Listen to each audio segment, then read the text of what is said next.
baba falalebe iragile ngirame forora. Deme baba ninga falalebe iragile ngirame forora. Imuti mirio wimede irame kafera. Imuti fefe surude irame kafera.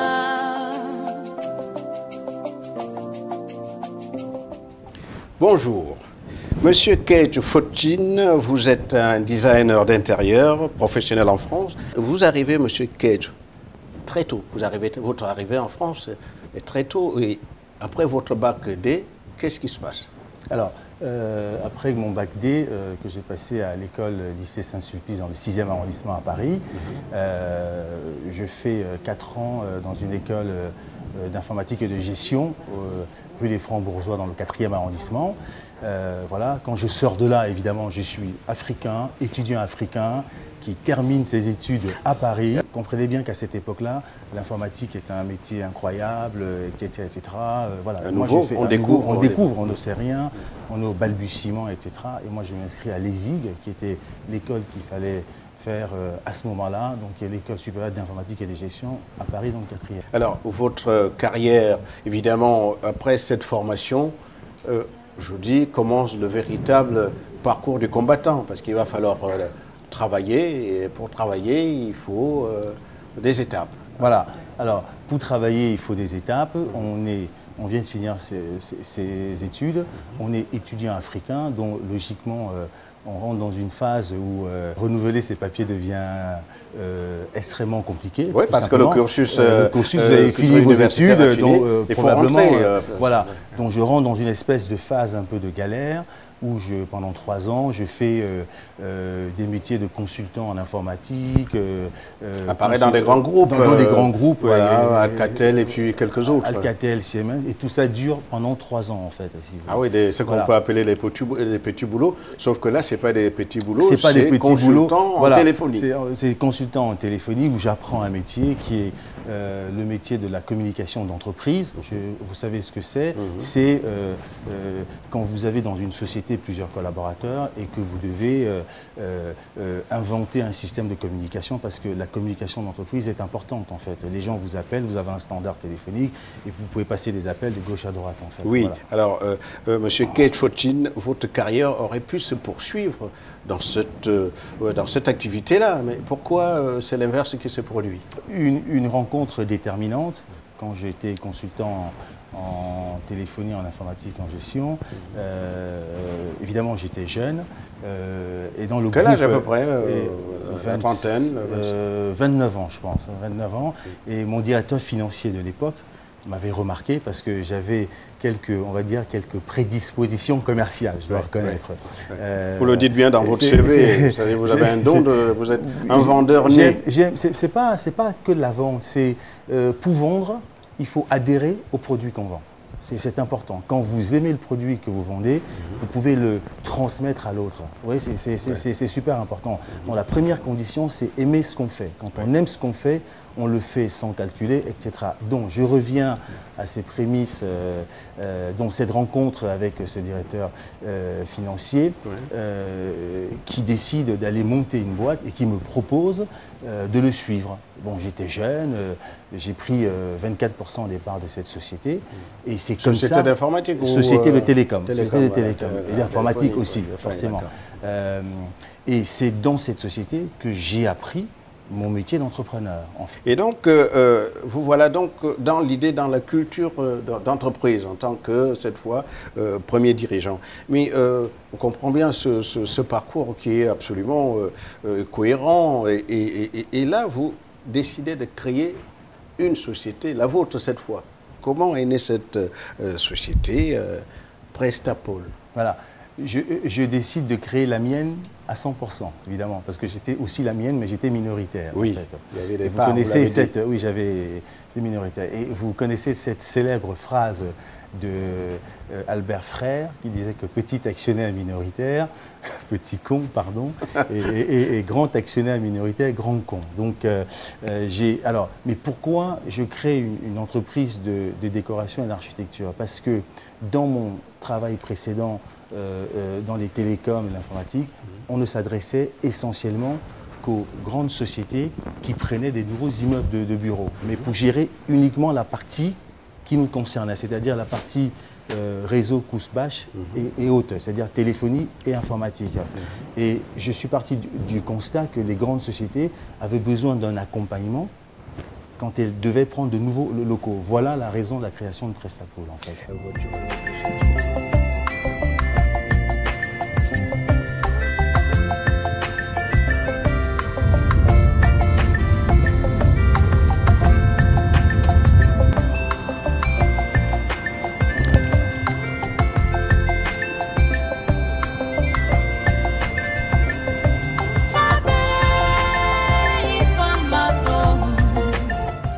L'endroit qui a été décrié, mais dans le bon sens, puisque le président Nicolas Sarkozy avait fêté sa victoire ici même au Phuket.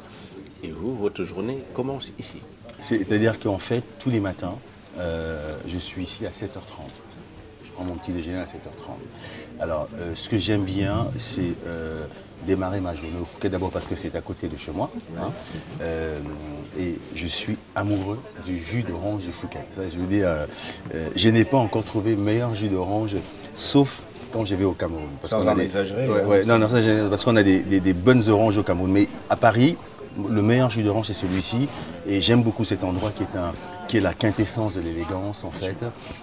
Et aussi de mon métier, parce que mon métier, c'est du design intérieur.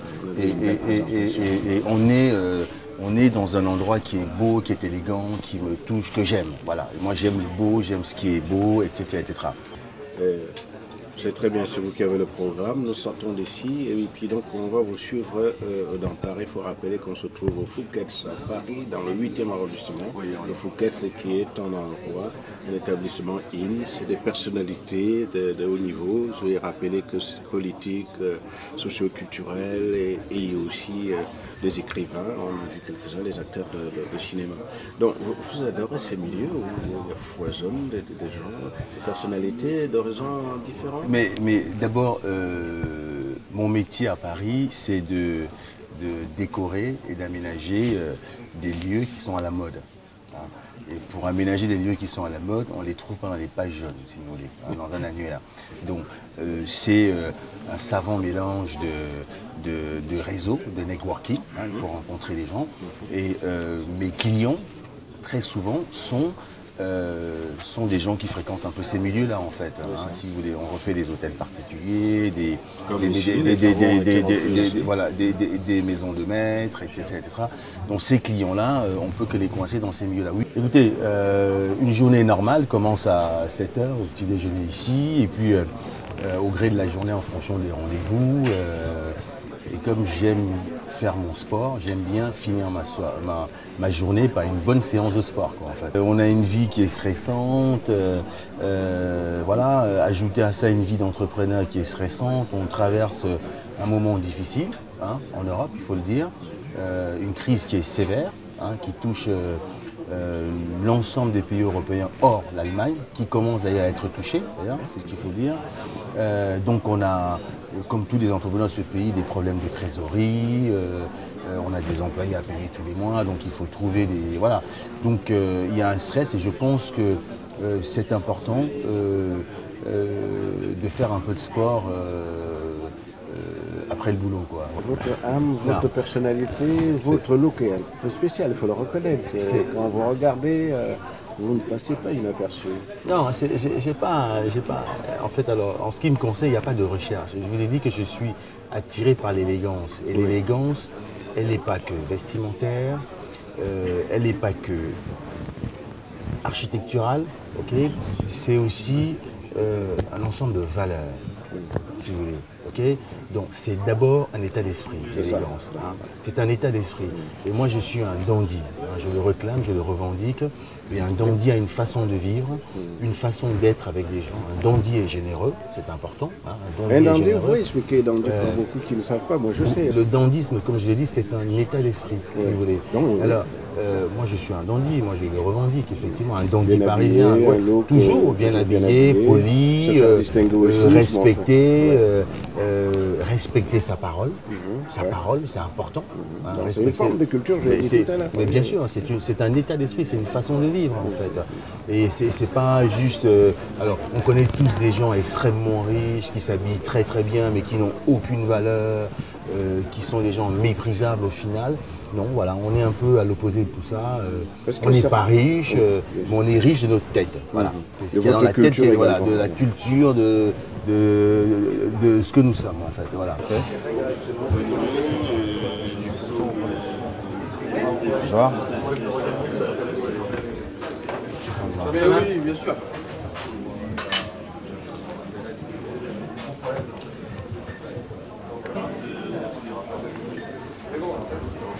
Je prends la tabouret.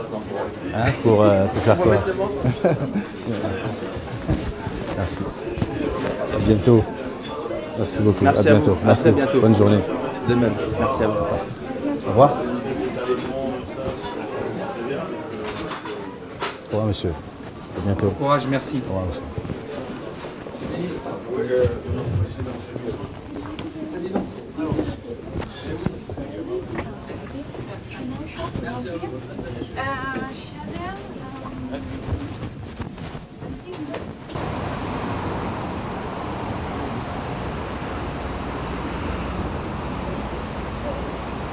Oui, vous êtes où? D'accord, ok. On se retrouve devant alors. Oui, j'ai mon iPad. Ok? D'accord. Ouais, il faut mettre les bagages derrière.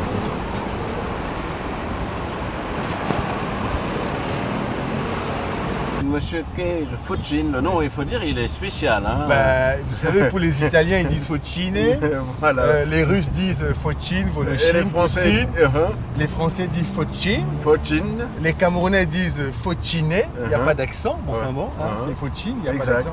Alors, nous sortons du Fouquet's où on vous a accompagné pour votre petit déjeuner, qui était, je dois le dire, excellent, calme. On a pu discuter avec vous. Et là, maintenant, nous acheminons vers un autre lieu de rendez-vous. Lequel? Là, j'ai rendez-vous avec le directeur de l'architecture du Crédit du Nord, dont je vais au siège de la banque, au Crédit du Nord, pour rencontrer le patron de l'architecture qui m'a sollicité parce qu'ils vont refaire le concept des banques. Voilà, dans le monde. Des banques donc, en France ou dans le monde? Des banques dans le monde. C'est un concept qui est unique. Banque d'investissement? Non, le Crédit du Nord est une banque de dépôt, une banque d'affaires, puisqu'elle a, elle a un département banque privée pour faire des affaires, elle a un département banque de dépôt. Vous pouvez déposer l'argent en tant que citoyen lambda. Et donc, ils veulent refaire le concept de ces banques-là, en fait. D'accord. Donc, je vais rencontrer le patron de l'architecture et des travaux ce matin. Très bien. À 11 h. Donc, on est sur le chemin. C'est un nouveau client ou c'est un ancien client? C'est un prospect. Il n'est ni client, ni c'est un prospect. Je vais le voir pour la première fois. Je ne le connais pas. Il nous a sollicité pour savoir plus sur nous, qui on est, quel type d'entreprise, qu'est-ce qu'on a déjà fait, etc. Voilà. Venir et constater. Mais d'abord, ce qu'il faut dire, c'est que c'est ce client qui est venu nous chercher. Ah, c'est très bien. C'est déjà un très très bon point. C'est 60% du boulot déjà de fait. Hein, quand c'est le client, quand la démarche commerciale est initiée par le client en fait. Voilà. Donc il est intéressé. Mais on est toujours très angoissé parce que là je vais au siège d'une des plus grandes banques françaises. Là. Hein, c'est un contrat qui m'intéresse, évidemment. Évidemment, c'est un contrat qui m'intéresse. Oui, angoissé, vous en avez l'habitude. Oui, oui, personnalité, oui. Non, mais bien sûr que j'ai les l'habitude. poches pleines. Non, mais bien sûr que j'ai l'habitude. Mais c'est comme un acteur qui joue au théâtre tous les soirs et qui doit remettre tous les soirs. C'est tout à fait ça. Parce que vous ne savez pas qui est l'autre, qu'il faut le convaincre, qu'il faut qu'il adhère, etc. Donc voilà, mais c'est mon rôle, je le ferai très bien.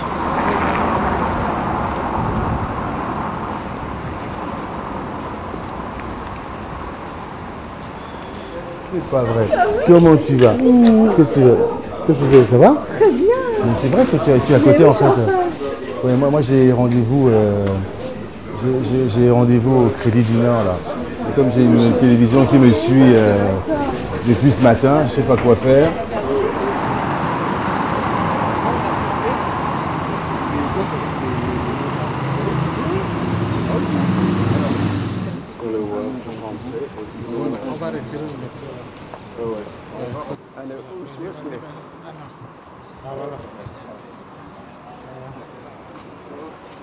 Ça s'est super bien passé. Voilà. On va recevoir l'appel d'offres lundi. Je pense que c'est un très très bon rendez-vous. C'est militant, hein, oui, c'est ça. Oui. On ne se connaît pas, il faut se présenter. On était attendu par 6 personnes. Vous êtes venu avec votre assistant. Je suis venu avec mon collaborateur qui est architecte aussi d'ailleurs. Voilà, donc on a fait ce qu'on devait faire. On est content parce que lundi on reçoit l'appel d'offres. Voilà, ok. Donc ce qui vous est adressé, ou bien il y a des concurrents? On est 4. Vous pensez que vous êtes en bonne place? Vous serez en bonne place? Mais on va tout faire. La meilleure. On va tout faire pour être en bonne place. C'est le but. D'abord, le plus difficile, c'est d'être là ce matin, d'être sollicité pour participer à un appel d'offres. C'est énorme déjà. Donc si vous voulez, voilà. Donc, et on fera tout pour l'avoir de toute façon. Voilà. Donc le parcours continue. Le parcours continue avec des visites. Et là, on va aller au showroom là maintenant. Je vais aller vous montrer le showroom. Très bien. On va écouter en voiture. Merci. Ouais.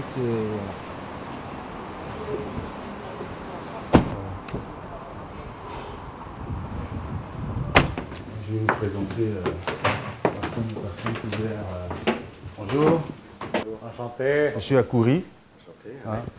Coury, on est associé et c'est le président de ce truc-là, de la partie showroom. Là.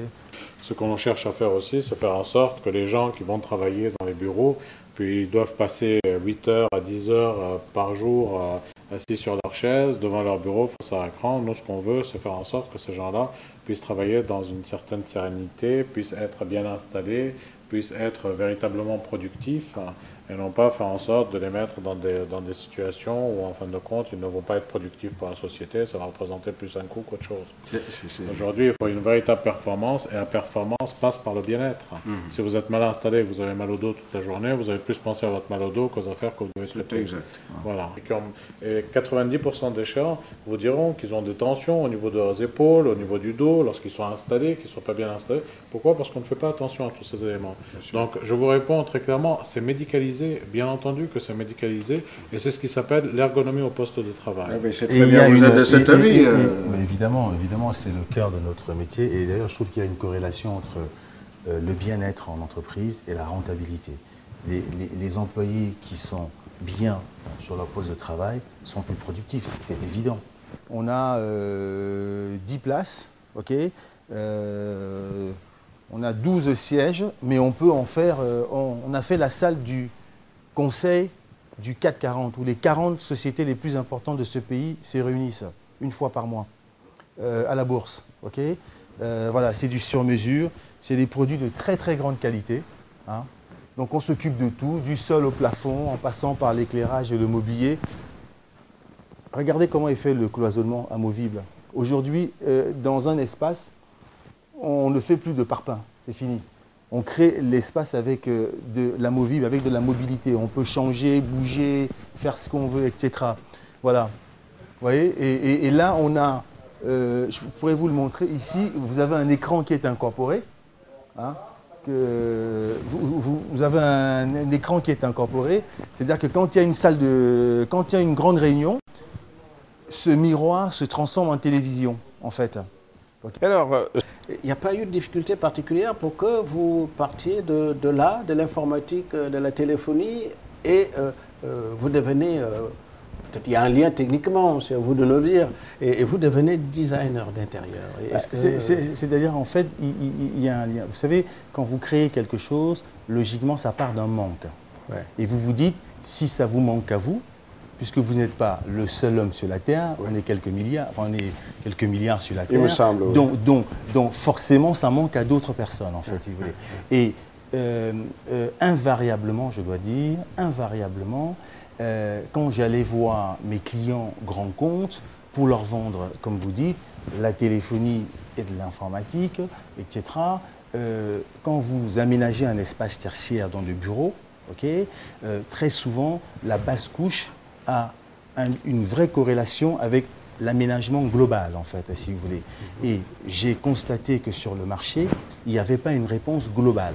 Donc, Prestapool veut dire, comme swimming pool en anglais, piscine de prestations. Donc j'ai donc décidé d'offrir, de monter une boîte qui fasse de la contractance générale. Donc je suis contractant général, je contracte un marché dans sa globalité. Et je gère la globalité du marché. C'est le cœur de mon métier. C'est-à-dire, vous le gérez, vous le créez, vous le réalisez et vous gérez par la suite ou bien... Aujourd'hui, on le conçoit, on le réalise et on le gère. Voilà, on gère de A à Z. À qui vous devez ce succès rapide, très rapide C'est incroyable parce que tout de suite en 2000, quand on crée en avril, au mois de mai, on a un marché d'une boîte, d'un groupe suédois qui prend un demi-immeuble dans 7 étages à la Défense, qui nous confie l'aménagement de son nouveau siège social, si vous voulez. Pour vous confier un tel marché, il faut que le président de cette boîte adhère au projet que vous proposez, effectivement. Donc, un succès qui arrive assez vite, oui, voilà. Absolument. Donc votre succès, c'est votre savoir-faire, pas de relationnel particulier. Vous avez proposé un travail, un service, et le service plaît, et vous avez de la clientèle. Alors, on insiste un peu sur ces nouveaux métiers qui est, vous êtes designer d'intérieur, c'est à la fois, pour les Africains, pour les Camerounais, à la fois un nouveau métier, comme je l'ai dit tout à l'heure, innovant en Afrique. Nouveau métier et l'innovation. Alors, c'est nouveau en Afrique, ce type de job, ce type d'activité, en temps réel, c'est-à-dire qu'on puisse exercer et gagner sa vie. C'est, en fait, alors, en France, ce métier a évolué aussi, en fait. Et aujourd'hui, ceux qui ont pris le pouvoir dans le bâtiment en France, c'est les designers d'intérieur, c'est les architectes d'intérieur, au point où les architectes, dont ceux qui construisent, hein, ce qu'on appelle le premier ouvrage, sont aujourd'hui en France inexistants. Voilà. Quand vous demandez, d'ailleurs le dernier sondage le prouve, quand on demande aux Français quel est le meilleur architecte français, les 6 premiers noms, c'est les noms de designers d'intérieur. Tout le monde connaît Stark. Oui, d'accord. Vous connaissez tous Philippe Stark. Oui, mais monsieur Keith Fontine, on peut très bien vous dire, oui, la France, l'Europe, la France, c'est un pays développé. C'est naturel que cette innovation puisse être reconnue vite, assez rapidement, pour les utilisateurs. Mais en Afrique, c'est quand même nouveau. Et maintenant que c'est nouveau, ça ne veut pas dire parce que c'est nouveau que ça ne doit pas être fait. C'est innovant parce que nouveau. Donc, comment les Africains peuvent aujourd'hui, les Camerounais en particulier, peuvent s'intéresser de ce nouveau métier? Ça prend beaucoup il y a plusieurs étapes. Hein. Bah, écoutez, comme tous les nouveaux métiers, il y a un apprentissage, mais on part pas de rien. Les Camerounais, les Africains, mais les Camerounais en particulier, aiment le beau. Hein, aiment le beau. Et ça doit être, je dirais, un intérêt national, parce que, et ça arrive à tout le monde, si vous voulez, quand nous aménageons des espaces de travail ou des appartements ou des maisons pour diverses personnes, en fait, on traite de l'humain, si vous voulez. Ça me semble fondamental de considérer cette question-là, et moi je pense qu'aujourd'hui au Cameroun, la finition, je dis bien la finition intérieure, est de piètre qualité. Donc il est important que les pouvoirs publics prennent conscience de ça. Ce n'est pas normal, J'ai eu l'occasion de faire le séminaire de l'immobilier camerounais à Paris, une très belle initiative, au centre culturel, je crois que c'était japonais dans le 15e arrondissement. Et j'ai discuté avec des personnalités camerounaises, il y avait quelques ministres de l'habitat, etc., qui ont carrément dit qu'aujourd'hui, ils n'étaient pas en mesure de refaire leurs propres travaux parce qu'il n'y avait pas cette main-d'œuvre qualifiée, quoi. Donc il est temps que nous agissons dans ce sens, si je puis. Est-ce que vous ne pensez pas qu'aujourd'hui, justement, ce métier dont nous parlons, designer d'intérieur, ça passe par votre installation au Cameroun, créer donc soit des centres de formation, des centres d'innovation, pour que justement quand vous formez les gens, ils produisent mieux. Est-ce que ce n'est pas votre vision des choses? Vous touchez à un sujet qui est important. Je pense que les faits, et rien que les faits sont importants. Donc, nous avons décidé, j'ai décidé de créer un showroom au Cameroun comme celui que nous avons à Paris. Oui. Bon, nous l'avons pu visiter aujourd'hui. Nous l'avons vu, magnifique. Un showroom pour les Camerounais, pour les Africains. Un showroom pour les Camerounais, puisque ce showroom sera au Cameroun et peut-être dans toute l'Afrique. C'est le projet que je nourris de toute façon.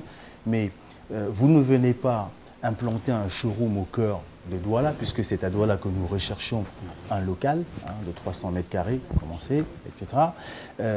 Nous devons venir faire quelque chose qui pourrait parler aux Camerounais, parce qu'il y a des réalités locales. Moi, je n'ai jamais été un suiveur, je n'ai jamais copié qui que ce soit, donc on va faire quelque chose qui ressemble aux Camerounais, parce que le Camerounais, je ne dis pas ça parce que je suis Camerounais. Mais vous avez le droit, mais c'est un être à part. Vous avez le droit de dire ce que vous pensez, vous êtes un homme libre. Mais le Camerounais est un être à part qui doit être traité comme tel. C'est un être intelligent qui est reconnu partout.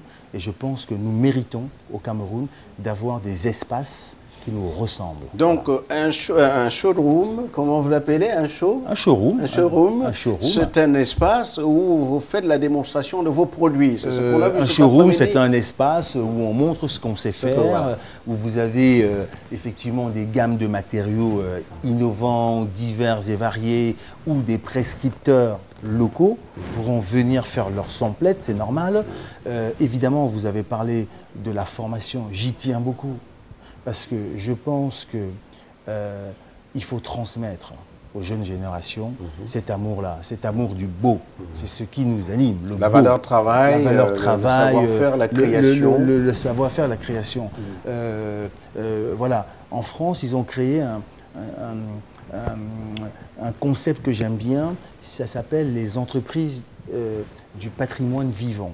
C'est-à-dire des vieux ébénistes qui savent encore traiter le bois, les vieux travail manuel qui est valorisé. Qui est valorisé, si vous voulez. Évidemment, on est tous étonnés quand on rentre dans des beaux endroits parce que c'est bien fait, on sait que des gens ont réfléchi derrière. On peut le faire chez nous, on doit le faire chez nous. Ma vision à moi, plus tard, c'est d'avoir, je vous le dis, c'est même pas un centre, c'est une école. C'est une école de formation sur les métiers de la décoration intérieure, du design intérieur, de la finition intérieure. Voilà. Je veux que les autres pays africains viennent chercher des entreprises camerounaises de finition parce qu'elles sont reconnues comme telles. Voilà, comme c'est le cas aujourd'hui en Europe.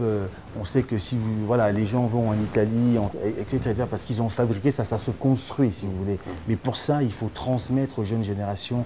Et je vous assure, le Camerounais aime les belles choses. Et voilà. Alors, Monsieur Keith Fotchin, merci. Je rappelle que Monsieur Keith Fotchin, designer intérieur, il faut le rappeler, c'est très important, et un des meilleurs designers d'intérieur camerounais en France, c'est lui que ses amis ou ses intimes ont surnommé le couturier de l'aménagement d'espace. Ce sont mes clients. Vos clients. Vous étiez notre invité, présentation Mathieu Mbarga-Abega, réalisation Martin Kay, une production de la CIR-TV en collaboration avec MT Productions, dirigée par Madame Fleur Deveau. Au revoir et à bientôt.